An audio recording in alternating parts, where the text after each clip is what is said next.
Okay, about 400 points down on the Nifty, but let's figure out what's happening in the world of commodities. We have Manisha with us in the studio now. Manisha, yen carry trade, non-farm payrolls, Israel and Iran. I don't know what all to look at this morning, but you tell us, what does it all mean for commodities today? Well, not so good, really.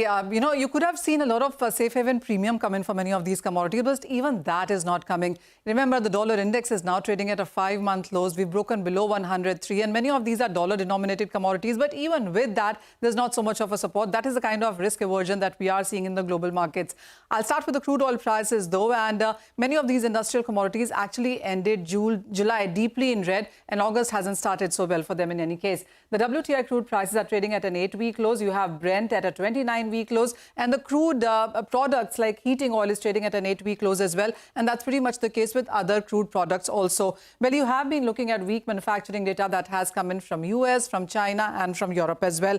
Add to that the US unemployment data that also came to the 2021 highs. The wage growth has been slowing. So the US manufacturing data, while that has been on the weaker side, most of the big corporate earnings also seem to be missing their targets, and that is what is weighing onto the space here. Well, yes, there are some positives as well, and is the reason perhaps you have seen some stability come in the Asian markets for many of these commodities. The Fed rate cut possibility for the month of September definitely seems to be supporting prices. The Middle East tensions, where we did see Israel airstrike hit nearly 2 schools there, and there are 30 to 40 casualties there as well.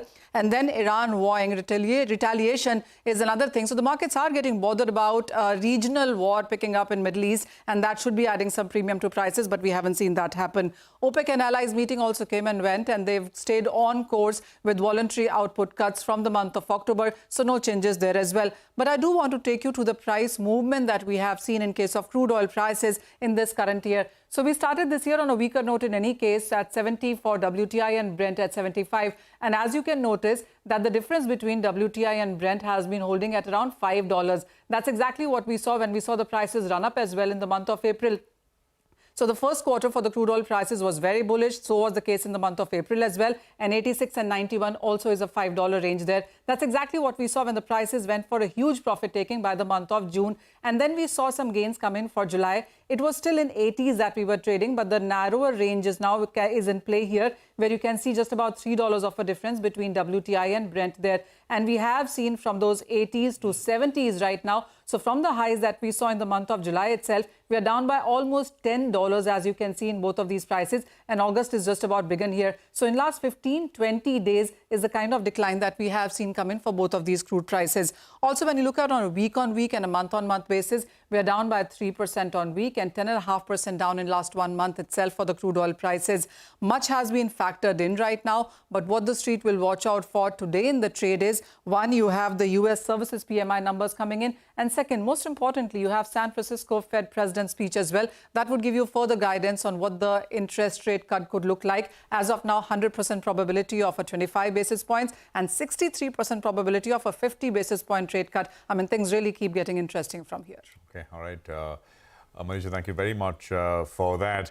By the way, anything on the crypto markets, Manisha, that you've been tracking? Well, very sharp decline. If you look at the Asian markets right now, we've seen Bitcoin, Ethereum both decline between 5 to 7%. But would be more interesting to see on how the Indian markets really pan out with the way WazirX really seems to be going. And remember, there are huge Indian participants who've actually been holding their holdings on the exchange there. And WazirX did come out with a 55-45 approach when it talked about letting people take some withdrawals or even trade here. But that has seen a huge backlash as well. What we do remember now is, what we do hope now is that WazirX is expected to come out with new proposal. That would be in the next 2 to 3 weeks as well. So maybe newer rules now for crypto, and how Indian participants actually do take their profits or monies out of WazirX or crypto for that matter is something that the street will watch out for. But at this point in time, if you look at the last 1 week itself, crypto as a sector also has seen very sharp losses. So overnight, we've seen 5 to 7% of a decline. In the last 1 week,